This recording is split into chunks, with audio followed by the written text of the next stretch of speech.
Төгсгөл мэдээллийн хөтөлбөр пүрэв гарагийн мэдээллийн хөтөлбөрөөр хүрэхэд бэлэн боллоо. Хөтөлбөрийн эхэнд мэдээллийн хураангуйг хүргэе. Ардчилсан нам багш нарын цалинг 50% нэмсэн гэдэг мэдэгдэл бодит байдалтай зөрж байна гэж мэдэгдэв.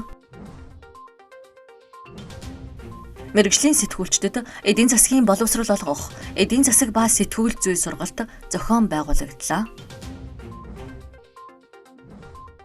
Хуулийг товчоор булангаар хэрэглэгчийн эрхийг хамгаалах тухай хуулийг тайлбарлана. Америк нэгдсэн улс, Оросын холбооны улс Украины энхийн хэлэлцээ эхэллээ. Путин, Ши Жинпинээр захим хэлэлцээ хийлээ. Оросын холбооны улс, Америк нэгдсэн улсын хоорондох цөмийн зэвсгийн хяналтын New Start гэрээний хугацаа дуусгуур болж байна. Ардчилсан намын зүгээс багш нарын цалинг 50% нэмсэн гэх засгийн газрын мэдэгдэл бодит амьдрал дээр мэдрэгдэхгүй худалдан авах чадвар буурсан хэвээр байгааг шүүмжиллээ. Ардчилсан намын нарийн бичгийн дарга улсын хурлд Ардчилсан намын бүлгийн зөвлөх Бат Бүрүү багш нарын өнөөгийн цалингийн бодит үнцнийг инфляцтай харьцуулан тайлбарлав. Түүний хэлснээр одоо багш нар дунджаар 2.8 сая төгрөгийн цалин авч байгаа ч энэ нь 2016 оны худалдан авах чадвараар тооцвол 1.8 сая төгрөгтэй тэнцэх хэмжээ гэж мэдэгдлээ. 2016-аас 26 оны хооронд сүүлийн 10 жилийн хугацаанд боловсролын салбарын төсөв бол жилдээ дунджаар 12%-аар нийтдээ 3.5 дахин буюу 350%-аар өссөн байдаг. Гэвтэл багш нарын яг гар дээрээ авж байгаа бодит цалингийн индекс гэдгийг статистикийн ерөнхий газраас гаргаж зарладаг. Багш нарын авж байгаа бодит цалин энэ хугацаанд өдөө 100 төгрөг авдаг байсан бол 150 төгрөг авдаг болж л нэмэгдсэн. Тэрээр боловсролын салбарын төсөв жил бүр нэмэгдэж байгаа ч уг өсөлтөнд бодитоор багш ажилтны орлогод хүрэхгүй байгааг онцолж төсөв нэмэгдэж байгаа ч багш нарын амьдрал сайжрахгүй байна хэмээн мэдэгдэв. Улсын хурлын гишүүн Мөнх Туяа засгийн газраас багш нарын цалинг 50% нэмсэн гэх мэдээлэл бодит тоон дээр зөрүүтэй байгааг онцоллоо. Түүний хэлснээр багш нарын үндсэн цалин анх 1.4 сая төгрөг байсан бөгөөд засгийн газар үүнийг 2.2 сая төгрөг болсон гэж тайлгнасан. Гэвч бодит байдал дээр багш нарын гар дээр авч буй цалин ердөө 177 мянган төгрөгөөр нэмэгдсэн нь 50% өсөлт гэх тодорхойлолтод нийцэхгүй гэж үзэж байна гэж мэдэгдлээ.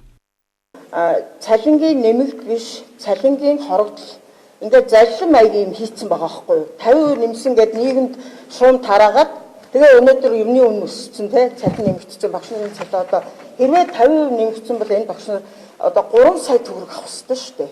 Гэтэл ингээд зарим нэгэн нэмэгдүүдийн бүр хасаад байхгүй болгоцсон. Үндсэн цалинд нь шингээж ийн гэдэг нэрээр ингээд бас нэг зарилаа хийцэн байгаа. Ардчилсан намын зүгээс багш нарын цалинг нэмсэн гэх засгийн газрын тайлан бодит худалдаа авах чадвар иргэдийн өдөр тутмын амьдрал дээр мэдрэгдэхгүй байгааг онцолж байна. Тэдний байр сууриас харуул цалингийн нэрсэн өсөлт бус инфляц бодит орлоготой уялдсан бодлого өгүүлэгдэж байгаа нь багш нарын амжиргаанд гол хүндрэл болж байна.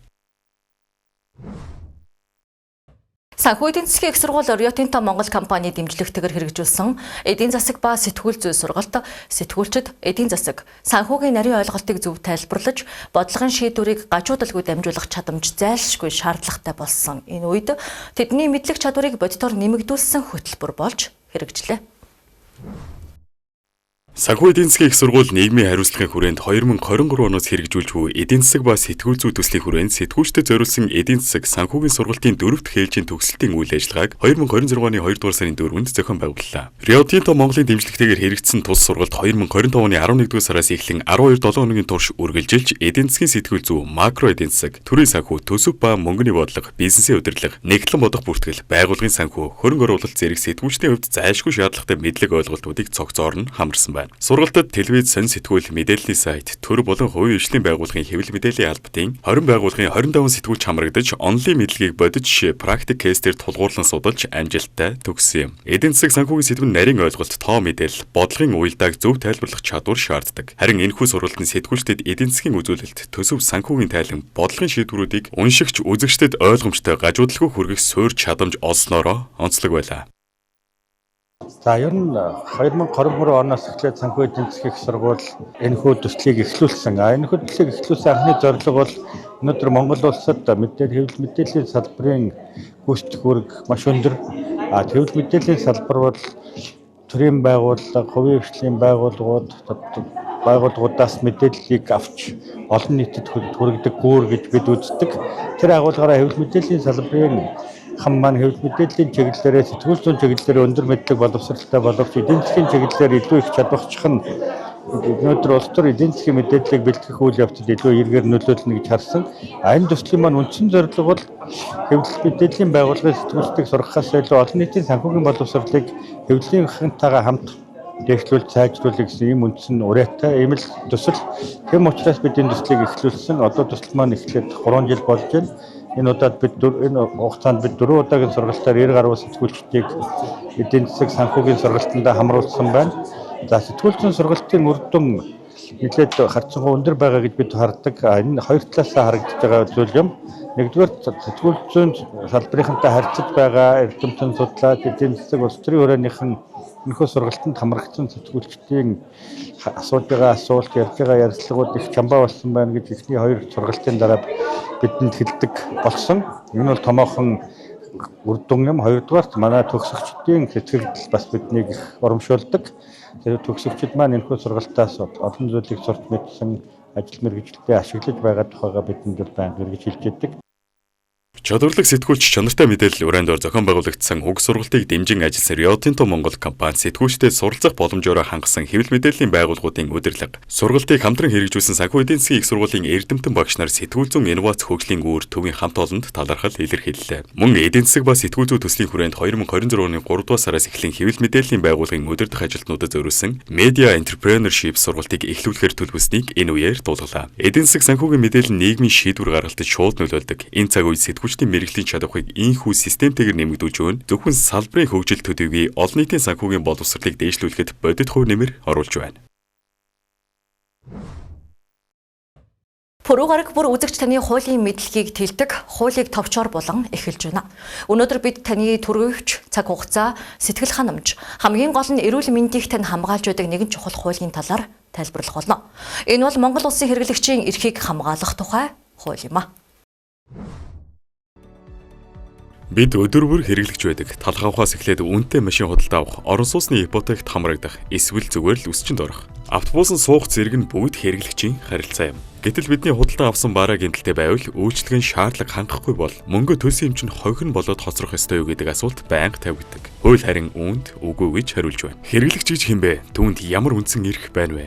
Хуулийн 3 дугаар зүйл зааснаар хэрэглэгч гэдэг нь бараа, ажил үйлчлэгийг үйлдвэрлэл, арилжааны зорилгоор бус зөвхөн хувийн болон гэр бүлийнхээ хэрэгцээнд зориулан захиалж худалдан авч байгаа хувь хүнийг хэлдэг. Тэгвэл танд ямар эрх байна вэ? Хуулийн 5 дугаар зүйл заасан хамгийн чухал эрх бол мэдээлэл авах эрх. Худалдагч танд бараагаа зарахын тулд маш сайн гэж амаар магтах нь хангалтгүй. Барааны найрлага, хадгалах хугацаа, хэрэглэх заавар, гарал үүсэл, үйлдвэрлэгчийн нэр, хаяг зэрэг мэдээллийг заавал монгол хэл дээр ойлгомжтой байдлаар танд өгөх нь тухайн байгууллага худалдагчийн үүрэг. Хэрэв та гадаад хэл дээрх тайлбарыг ойлгохгүй авснаас болоод буруу хэрэглэж хохирол амсвал энэ нь борлуулагчийн буруу болно. Барааг буцаах солих тухай алтан дүрм гэж юу вэ? Иргэдийн дунд хамгийн их маргаан дагуулдаг зүйл бол барааг буцаах асуудал юм. Хуулийн 5-ын 3 дугаар зүйлийг та маш сайн цээжлэх хэрэгтэй. Хэрэв таны авсан бараа чанарын доголдолтой, гэмтэлтэй байвал та 6 сарын дотор тухайн барааг засуулах, эсвэл ижил төрлийн бараагаар солиулах, бүр болохгүй бол мөнгө бүрэн буцаан авах хэрэгтэй. Харин бараа нь зөвхөн чанартай боловч таны хэмжээ загвар өнгөнд таараагүй бол яах вэ? Энэ тохиолдолд та худалдаа авснаас хойш ажлын 3 хоногийн дотор тухайн бараагаа солиулах хэрэгтэй. Гэхдээ энд хоёр нөхцөл бий. Та тухайн барааг хэрэглээгүй байх, лац тэмдэг шошго нь хэвээрээ байх ёстой. Мөн хамгийн чухал нь та төлбөрийн баримтаа буюу баримтаа заавал үзүүлэх шаардлагатай. Дэлгүүрүүд буцаахгүй, солихгүй гэсэн бичиг хадсан байдаг нь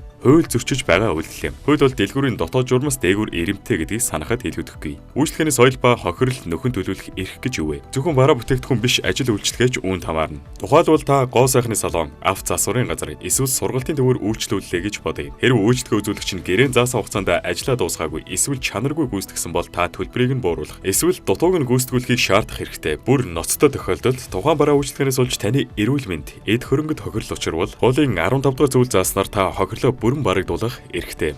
Захин бодолтой буюу онлайнаар захиалсан бараатай холбоотой асуудал үүсгэхэд хэрхэх вэ? Сошиал медиагаар захиалсан бараа зураг дээрхээс тэс өөр байх тохиолдол маш их. Энэ үед онлайн дэлгүүр учраас буцаахгүй гэх тайлбар нь хууль бус. Зайнаас хийж байгаа худалдаанд хэрэглэгч барааг хүлээн авснаас хойш тодорхой хугацаанд татгалзах хэрэгтэй байдаг олон улсын жишээг Монгол улсад ч хэрэгжиж байна. Гэхдээ баталгаатай албан ёсны вебсайт бүртгэлтэй газраас худалдан авалт хийх нь таныг эрсдлээс хамгаална гэдгийг анхаарна уу? Таны эрх зөрчигдвөл хаана хандах вэ? Монгол улсад хэрэглэгчийн эрхийг хамгаалах төрийн төв байгууллага бол хуучнаар шударга өрсөлдөөн хэрэглэгчийн төлөө газар буюу одоо одоогийн монополийн эсрэг газар юм. Та тус газарт биеэр очиж эсвэл 115 утсаар гомдол гаргах боломжтой. Мөн хэрэглэгчийн эрхийг хамгаалах нийгэмлэгүүд танд хууль зүйн тусалцаа үзүүлж шүүхэд нэхэмжлэл гаргахад танд тусалдаг. Хэрэглэгчийн үүрэг гэж юу вэ? Эрхээ мэдгээс гадна үүргээ ухамсарлах нь чухал. Хэрэглэгчийн хамгийн том үүрэг бол худалдаа авалтын баримтаа авах юм. Баримт байхгүй бол таны эрх зөрчигдсэнийг батлахад маш хэцүү болно. Мөн бараг зориултын дагуу ашиглах заавартай танилцах нь таны үүрэг. Хэрв та зааврыг нь уншаагүйгээс болоод төхөөрөмжөө шатааж чухал энэ нь үйлдвэрлэгчийн буруу болохгүй. Эцэст нь хэлэхэд мэдлэгтэй хэрэглэгч бол хамгийн хүчирхэг хэрэглэгч юм. Таны төсөн төгрөг бүрийн цаана таны хөлмөр байгаа учраас чанаргүй бараа, дээрэнгүү үйлчлэгээний өмнө дуугүй бүү бууж өгөөрэй. Хэрэглэгч та хаан гэдэг үг лоозон биш, харин хуулиар хамгаалагдсан бодит эрх юм шүү. Үндэсний баялагын сангийн хоримтлал зарцуулалтын уялдаа стратегийн ордуудад төрийн оролцооны оновчтой загварыг тодорхойлох асуудлыг эдийн засгийн хөгжлийн зөвлөлийн ээлжид хурлаар хэлэлцлээ. Хурлаар стратегийн болон үүсмэл ордуудад үйл ажиллагаа явуулж буй хуулийн этгээдүүдэд хийж байгаа төрийн эзэмшлийн хувь хэмжээг тогтоох хэлцээний явц үр дүнгийн талаар холбогдох албаных нь танилцуулсан юм. Үндэсний баялагын сангийн тухай хууль батлагдсанаар 2025 оны эцсийн байдлаар төрөлсөн сангуудад 6.7 ихний төгрөг төвлөрөөд байгаа бол 2026 оны эцэст уг хоримтлалыг 9.6 ихний төгрөгт хүргэх төлөвлөгөөтэй байгааг онцлов. Гэвч 2030 он хүртэл сангуудаас зарцуулалт хийхгүй байхаар төлөвсөн нь эрүүл мэнд, боловсрол, орон сууцны ипотекийн бодит хэрэгцээтэй хэр нийцэж буйг бодлогын түвшинд нэгтлэх шаардлагатайг дурдлаа. Ерөнхийдөө зандагчдаар эдийн засгийн өсөлт 6.4% хүрч гадаад валютын нөөц 7 тэрбум ам долларыг давсан. Нүүрсний экспорт түүхэн дээд түвшинд хүрснийг танилцуулаад үндсэн хуулийн байгалийн баялаг ард түмний мэдээлэлд байх зарчмыг бодит ажил хэрэг болгох нь засгийн газрын зорилт гэдгийг тодотгов. Мөн стратегийн ордуудад төрөх хувь эзэмших хэсэг нь маргааны асуудал бус аль хувилбараар ард түмэнд илүү тогтвортой урт хугацааны өгөөж хүрхийг бодитоор шийдэх нь чухал гэдгийг онцоллоо. Зөвлөлийн гишүүд сангийн менежмент, төрөх хувийн хвшлийн түншлэлийн оновчтой загвар, бизнесийн орчнын эрх зүйн тогтвортой байдлын талаар санал солилцов.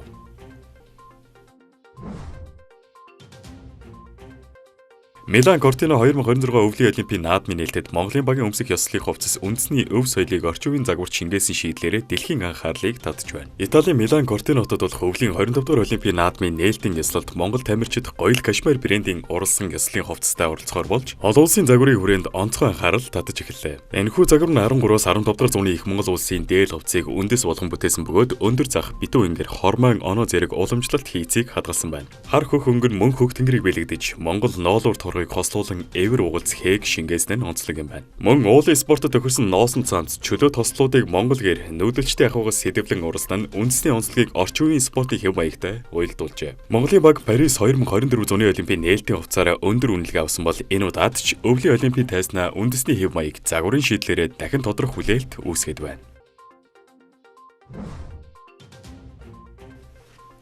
Монгол улсын сурагчид цээж тооллын дэлхийн аваргын тэмцээнээс өндөр амжилт үзүүлж оюуны спортын дэлхийн давцанд эх орныхоо нэрийг өндөрт өргөлөө. Америк нэгдсэн улсын Лос Анжелес хотод 1-р сарын 18 зохион байгуулсан цээж тооллын дэлхийн аваргын тэмцээнд Монгол улсаас 7-оос 15 насны 28 сурагч амжилттай оролцож олон улсын шилдэг тамирчдын игнэнд багтав. Насан туршидчдын ангилалд нийслэлийн 1-р сургуулийн 10 дугаар ангид сурагч Тэргэл Дүүрэн гранд чемпион, Өвөрхангай аймгийн Мэргэд цогцлбарын сурагч Наранбат дэлхийн аварга цол хүртжээ. Тэмцээнээс Монголын баг алт, мөнгө, хүрэл медаль болон цомуудаас бүрдсэн олон шагнал хүртсэн талаар боловсролын яамнаас мэдээллээ. Эдгээр сурагчид нь Тойо хүүхд төгслийн академид хариалагддаг бөгөөд тус академи өмнө нь UCMAS-ийн дэлхийн аваргад оролцсон бүх сурагчдаа медаль хүртээж байсан амжилтаараа онцлог юм. Монгол хүүхдүүдийн энэхүү амжилт нь оюуны спортын салбарт Монгол улс дэлхийд өрсөлдөх бүрэн чадамжтайг харуулж байна. Төгсөг мэдээллийн хөтөлбөр дотоод үйл явдлын мэдээллийг хүргэлээ. Одоо орчуулагч редактор Мөнх Эрдэнэ бэлтгэсэн гадаад мэдээнд анхаарлаа хандуулна.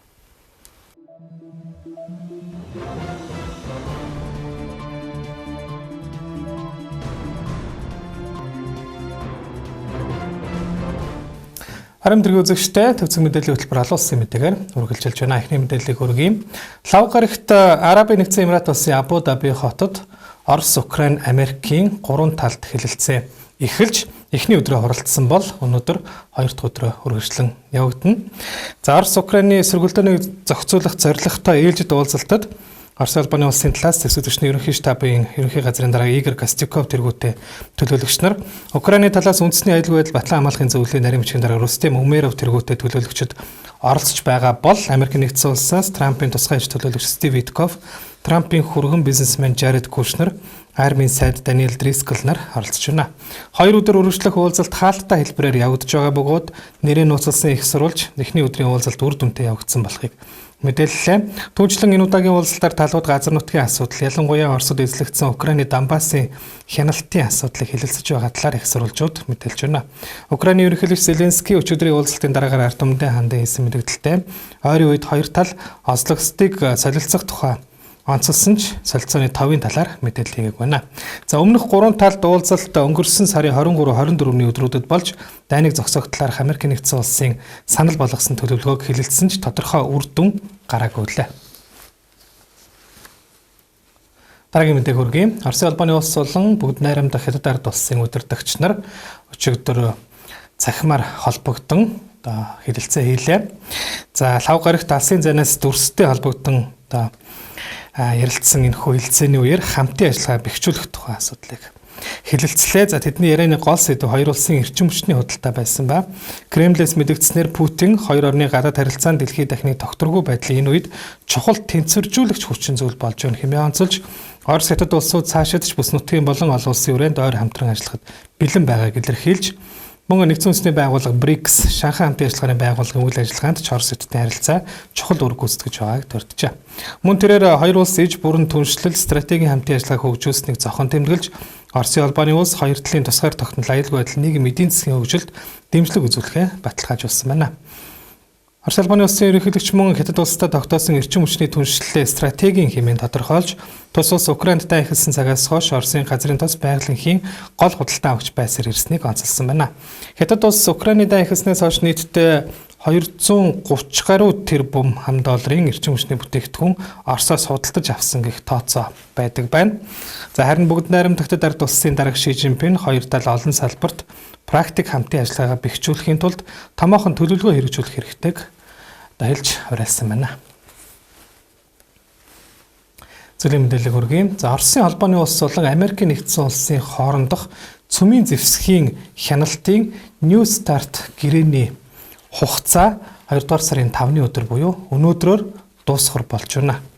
Албан ёсны нэршлэн стратегийн довтлооны зэвсгийг цаашид бууруулах хязгаарлах арга хэмжээ хэмээх уг гэрээнд тухайн үеийн хоёр улсын төрийн тэргүүд болох Барак Обама, Дмитрий Медведев нар 2010 оны 4 дугаар сарын 8-ны өдөр Чехийн нийслэл Праг хотод гарын үсэг зураг байгуулж байсан юм.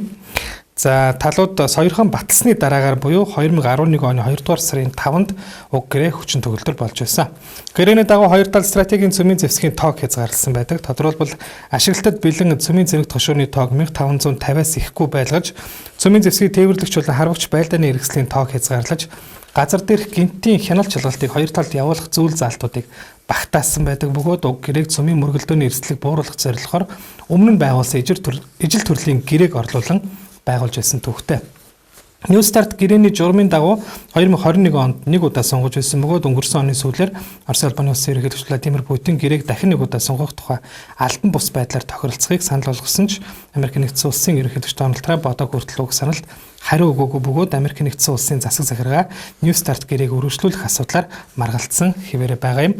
Хэрвээ гэрээг сонгохгүй тохиолдолд 7-10 жил үргэлжилсэн цөмийн зэвсгийг хязгаарлах тогтолцоо үгүй болж Иггүүнүүд зэвсэглэлээр хөөцөлдөж эхлэн улмаар цөмийн зэвсгийг ашиглах эрсдэл нэмэгдэнэ гэж ажиллагч нар анхааруулж байна.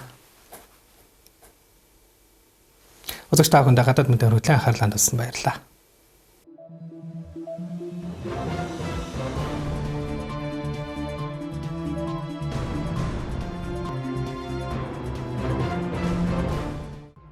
Төгсөг мэдээллийн хөтөлбөр пүрэв гарагийн дугаараар танд хүргэлээ. Анхаарлаа хандуулсанд баярлалаа.